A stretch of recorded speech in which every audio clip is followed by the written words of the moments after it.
So hi everybody. I'm doing another video today with my friend Deirdre. As you know, my work is very much about relationships, and I talk a lot about being with people, whether that's being with people in distress, but that really it's relationships that heal and change lives. And I think it's really useful. We can talk about the theory, and I do talk about the theory of it, but it's actually in the practice that we learn. And as I always say, this is my experience, this is Deirdre's experience, but I will link it along the way to some of the things. So hopefully this will be a useful resource. Deirdre and I we first met really via Twitter. We became aware of each other. And I think it was a lot of common values and things that resonated for us. And I was working at the Trust at the time and met Deirdre at a social work conference. Forum. And then, we did bereavement videos together at the beginning of COVID. And it ended up that I came here for dinner and was served an Irish-sized portion of potatoes. And I wasn't quite sure that the friendship was going to endure after that. But let's just say it has, because here we are. So really pleased to have you here today. Oh, thank you, Lisa. It's just lovely to be joining you on these. I've watched so many of your videos, so it's lovely actually to be part of one with you since the bereavement ones we did in COVID, as you're saying. Yeah. So I guess what I'm going to talk about in terms of our friendship is, as you know, I'm going through a process of trauma therapy, healing from trauma. And over the time that we've known each other, which is just over 2 years, I suppose, there have been times when I've been in quite significant distress. I would have struggled with suicidal thoughts and self-harming, and those things don't just magically disappear overnight. Those were very much part of things that I would have used to have got through. And the unlearning process in trauma is a process, and Bruce Perry talks about that. And I mean, a lot of the theorists out there talk about it's in relationships that we relearn, unlearn, relearn new ways of being. And I mean, you have been such a gift in my life, and I thought it was really helpful just to share from both our perspectives, our journey and our experiences with that. So will I hand over to you? Yeah, and we're hoping, I suppose, to, as Lisa says, talk from both of our perspectives about what it's like to be in distress and at times quite severe distress, and what it's like then from the experience of someone like me who is with Lisa when she's in distress, and just to maybe talk through some of the things that are helpful, and some of the things that I have learned, and I've learned a lot from Lisa over the 2 years, that would be useful maybe for somebody else to hear, even though it's my particular experience and Lisa's experience. So I suppose, Lisa, when we think about maybe some of the times when you were feeling distressed, what in our relationship would have been helpful or useful to you, if you can think of one or two of those moments or those times?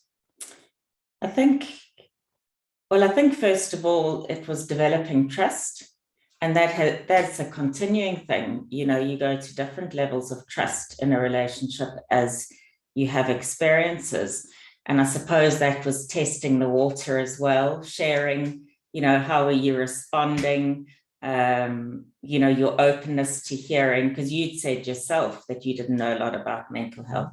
No, I had no background in mental health at all. At least I'm a social worker, as you know, and my work has been mainly with adults across my career, but in palliative and end-of-life care. And I think that was part of our friendship, was that even though Lisa and I were working in two very different areas of work, at heart, the values that that informed how we were with people were very similar about, you know, the person being at the center, consent, and being with those sore, painful conversations or issues that came up for me in palliative care, and that you in mental health.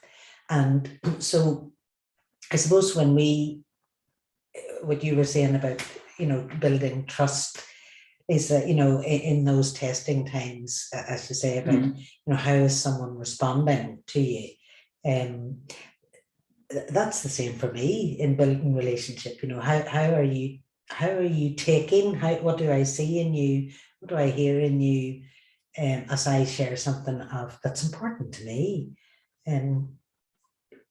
So yeah, so because our lived experiences and our professional experiences have been in areas where sometimes really sore conversations and really difficult, tough issues. And I think also part of that, the building trust, a thing that has been so helpful for me, and for a long time, you know, it was difficult to get my head around, was that in fact, it was okay to share with you about my distress and begin to show you those times when I was really struggling.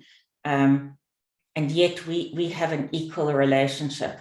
You know, that is my distress and my trauma and the things I'm working through are part of who I am. But there's never been that power imbalance. It hasn't been like, you know, and that has been so important, even that validation in terms of when I started my business, for example. You know, and you've seen me in times where probably if I'd been assessed by services, I might have been admitted to hospital, you know, and yet it was your ability to be with that and understand that that was part of, and a very understandable part of, responses to the experiences I had had. And that I never felt any less than because of that. You know, you can feel so judged when you have many labels and things about you. And I think that has been very powerful. Yeah, and for me, Lisa, you know, that isn't all of you.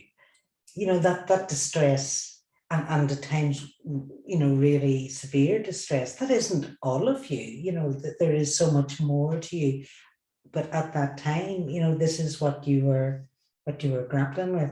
But the other thing I'd want to say about that is, you know, there were times when it was a wing and a prayer for me, very much so, because, you know, I have no history or background in being with people in that level of distress.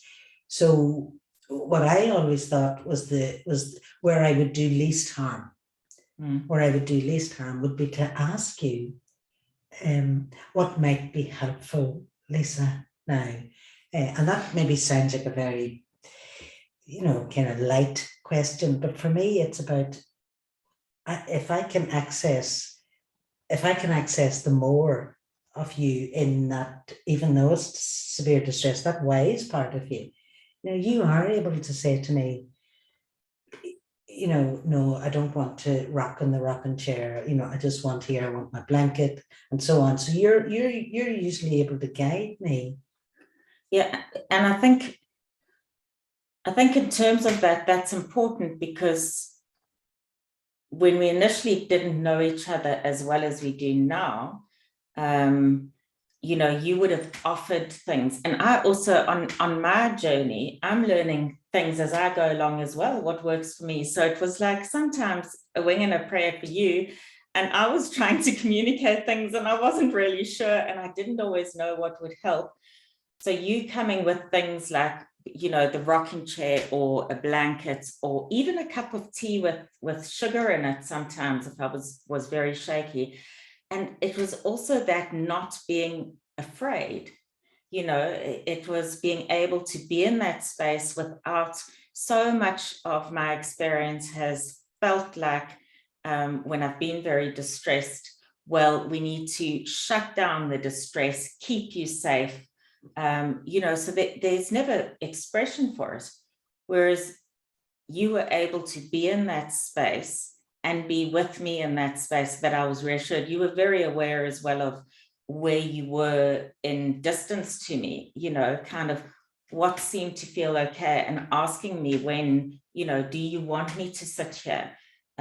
Those kind of options and choice, and that's very much trauma-informed. Those are trauma-informed values and principles, because that's about choice, it's about agency and control, because whether it's trauma or whatever is affecting you in that moment of distress, it's that feeling of powerlessness, helplessness, you know, not having choice that comes with trauma. So doing those very things and providing those options is so important at that time, respecting. Now, there were times when I couldn't, you know, I was too distressed to actually be able to say, and then you've learned, narrow the options, the choices and options. And sometimes it's just actually being with that and being able for me to just cry and cry and cry. And tone of voice, you know, your tone of voice was, you know, it's that soothing, quiet, calm. There was never any panic. Now, I know it wasn't, you know, sometimes underneath it was maybe different, but there was space for expression of that without trying to fix it, solve it, provide any. Sometimes we're provided with answers that become so invalidating for your experience, because they are not, it's almost like not being seen and heard when you're coming with solutions, you know. And you have an amazing ability to just be in that space, and that reassurance that once this has happened a few times, you will get through this, you know, it's okay. That's all stuff that regulates my nervous system. And in fact, it is a biological imperative that we co-regulate for all of us, whether you're in, you know, any of us experiencing stress. So you think about staff in services being dysregulated, we all, when our nervous systems are firing like that, it is in relationship that we're able to calm enough that I can then access my self-regulating tools. And that's why relationships are so important, whatever the nature. Yeah, and I think there are a couple of things in what you've just said, Lisa, that might be really useful for people to hear. One of the things is, if I can pick them out again, and now, so just bear with me, is that because you and I are friends, you know, we always took an opportunity, you know, at some time after a period, or I don't want to talk about episodes, but you know, a time when you were very distressed, where, you know, you and I would have talked to each other about, was it helpful when I did this or said this, or, oh, you know, Deirdre, it wasn't helpful, you know, that was just too much. And that's where I learned that, you know, a big menu of choice is too overwhelming when you're feeling very distressed. That even the idea of, please don't ask me to choose from all of this, you know. So you taught me that when we would have talked about it afterwards, and you would have said sometimes maybe narrow the choices, and sometimes actually, you know, it may be necessary to more firmly recommend. Yeah. So and I would have done that then with more confidence the next time, because you had given me permission, and had, you know, raised my awareness to the fact that this is actually helpful. So that's one thing I think that the relationship has served, where we were able to talk afterwards, and you were able to hear maybe some of my responses to it, because you mentioned about fear and that, and yeah, that is really important. You know, if you're in distress, you don't need to see me flapping about and flailing about and escalating the situation. You know, it is really important that I maintain, you know, a gentle tone and a lot of reassurance. Mm. And really, Lisa, that part of being with someone in distress isn't rocket science, you know, because what always guided me in those earlier days was, what would I like if I am upset? Like, what are one of the things that soothes me? And that's why I have a rocking chair in my home. That's why I do have blankets over the back of the chair, or smell or sound or music, because that works for me. And you know, when I'm upset, I'm very, very tearful. I don't want someone to suffocate me. So my guidance then was, well, if I don't like that, I need to check out. Maybe Lisa doesn't like that either, or what works for Lisa. So that holding and containment, important, but without not suffocation. So that's two things, I think, Lisa, in what you're saying. But I would, if I may, just the third thing that you mentioned, which is about the fear, and you just touched on, and maybe it's for further explanation somewhere else. So I'm saying, Lisa, you don't need me to be all over the show, you know, if you're very distressed, because that just, then everybody's frightened.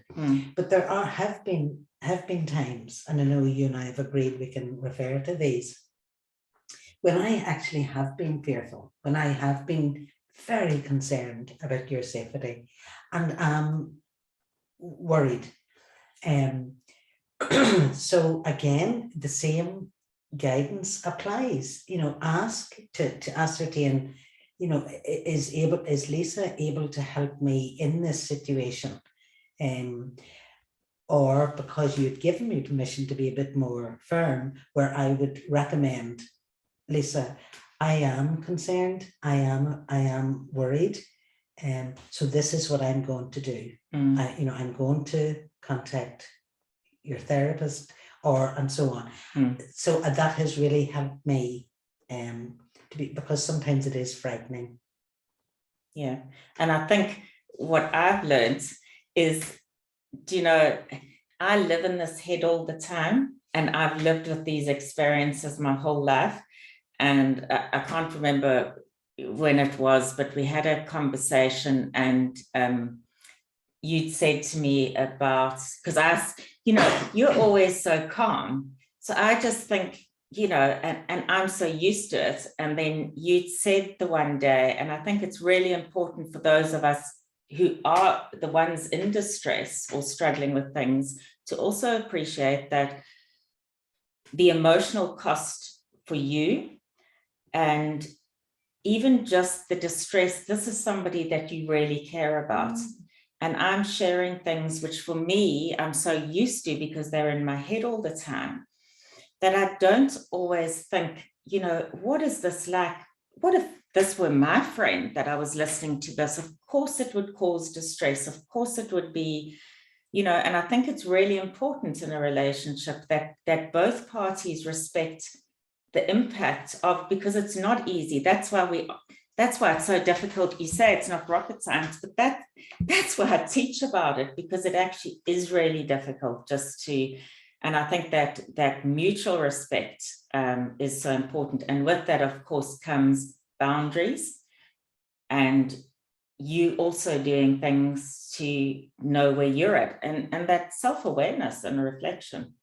Yeah, and that is, you know, vital, because it is important for me to know how I am and what's going on for me. And because in a relationship and in a friendship anyway, it's important, because I don't want to be working out my issues and my sadness through your distress. So it's really important that, like, there have been times over the course of the 2 years where Lisa and I would have been contacting, and I would say, I'm not going to meet up this evening because I'm a bit all over the show myself, or I'm not sure what's going on with me, and I don't think I'd be very good company. So that's really important, that I am doing what I need to do to keep myself well, so that when we do meet, and I know that you do that, Lisa, as well for yourself, so that when we do meet, we have a good chance of being together in a positive, respectful, mutually respectful way. And if the distress comes up, then I'm clear. I'm able for it. I'm able to be present in a way that is respectful and useful, rather than me sitting blurting and crying to, oh, you think that's family? and Lisa, that's in friendship, but it's even more a requirement of people who work in services. And certainly as a social worker, it's part and it's core practice in our lives, that we reflect on our own practice, to stay out of the way of people's work. So I think that is on boundaries, and about maintaining boundaries, because it isn't about, you don't need me just to be blobbing all over the place, or trying to rescue you, or any kind of messiah. That isn't what you, and I don't want that from you either, So it's important that both of us are very clear on boundaries. And again, in over the course of our relationship growing, we learned that from each other, and at times that was tough. Yeah, because who wants to hear someone else's boundary, really? So, but it is worth investing in, because, and it's back to that piece that you said, Lisa, which is, your distress isn't all of you. It's this part, and then there is the totality of you, this woman, that I do care so much about. And you're right, it is very painful then to see you so distressed at times. And I think another thing you've mentioned there is that sometimes it's not great. And even sometimes I have, part of my unlearning is, when you've experienced significant trauma, you have a belief about the world, and my nervous system is wired differently. We know that from science.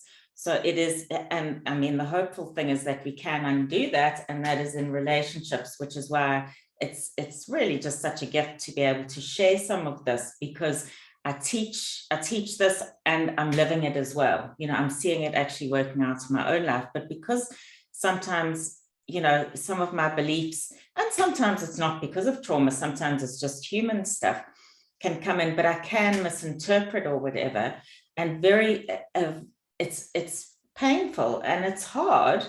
But one of the most powerful things in terms of my recovery from trauma has been, when those times come, when there's been misunderstanding, or when I've thought, and there's all sorts of fears of, anyway, I won't go into all of those, but the ability for us to have the commitment and the courage to talk honestly and openly about those things and work through that and find a way through, and they call it rupture and repair, has been a huge part of me being able to heal and grow. And that then extends to all my relationships, because I have this relationship and I have the relationship with my therapist, and that, that does give me the ability, that rupture and repair, as unpleasant as it is, and as us being quite outspoken, headstrong women, but yeah. The honesty has always worked, hasn't it? And that's about respect. So do you think there's anything? Yeah, I suppose just back to the basics, Lisa, or to the recap, the piece, which is, the relationship and building the relationship is key. So having a good relationship with each other, that is about the totality of the person. It isn't just about this person who's in distress, therefore that's the all of them. So as friends, it's lovely, to and easy, I suppose, because we are friends, to hold that fuller picture of who you are and of who I am. So that in relation to in the moment of distress, some of the things that were useful. You've mentioned like tone, blanket, or things around you that are important to you and that give you comfort. And you would have encouraged me to go outside sometimes barefoot, because that's to grind. Mm. So they've been useful, or to rock in the rocking chair. And again, that's because that's something I love to do, and I know that kind of soothes me. I think I mentioned music, that a tone of voice, and for me not to presume to go, I think our instinct is, when someone's very upset or very distressed, is to go just even to to be close to them, or to when we were when we were allowed to hug people pre-COVID, just to soothe or to make fun. But always check, is that okay? Is it okay if I sit a bit closer? To be clear on, do our own work. If you're supporting someone who is very distressed, make sure that you are reflecting on what's going on in your own head and heart, so that you're not in the way of the work that this person needs to do. And then talk about it afterwards. Communication. Try and see, what was helpful in what happened, which isn't about probing into the person's distress or probing into the backstory of that or the understory of that, but just about, when you were that distressed, what was, how could I have been with you in a better way, or what would have helped, or what didn't help. So that's really important. And as I say, that isn't just for friends, useful for friends, that's really important for professionals as well, or anyone providing services. Boundaries, absolutely vital. And working those out, it'll be different for different people. What those, I like to call it human boundaries rather than professional boundaries when we talk about professionals, because every person, we are unique individuals, you and me. So we have boundaries that were, my boundary with my son is going to be different to my boundary with my daughter, say, for example. So it's also about having that flexibility and not being rigid in our thinking, oh, this has worked for this person. It's about having that openness and curiosity to actually learning.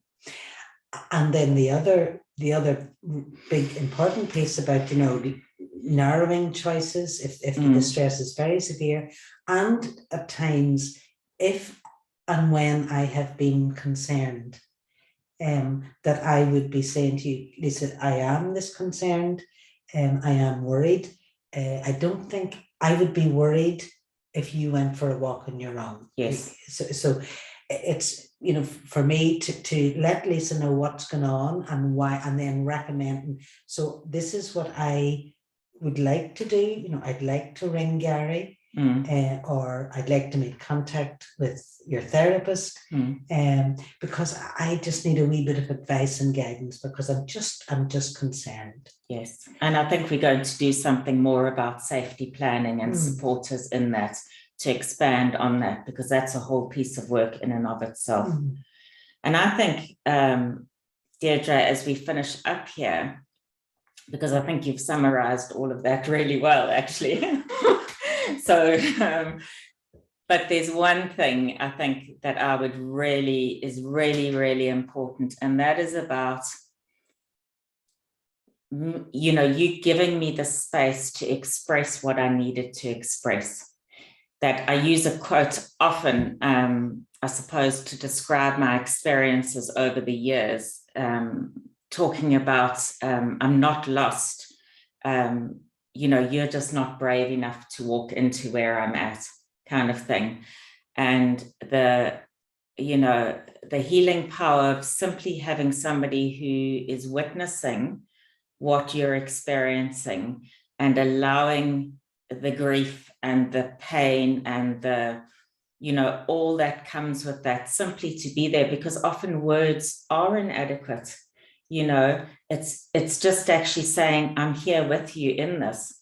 I can't take it away. I can't undo it, but I'm here, and my experience is it has been such a lonely journey, really, because people have been, you're stuck behind labels and risk assessments and And I know this is a friendship, but it's just as much in services. If I'm phoning the crisis team or Lifeline, you need to be heard to be able to get that out without people jumping in to try and fix. And that's something we all can do, but it takes courage, and we naturally want to fix.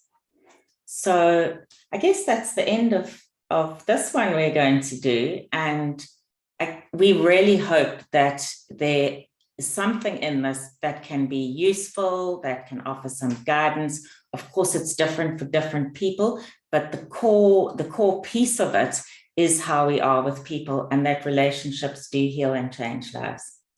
So thank you. Thank you.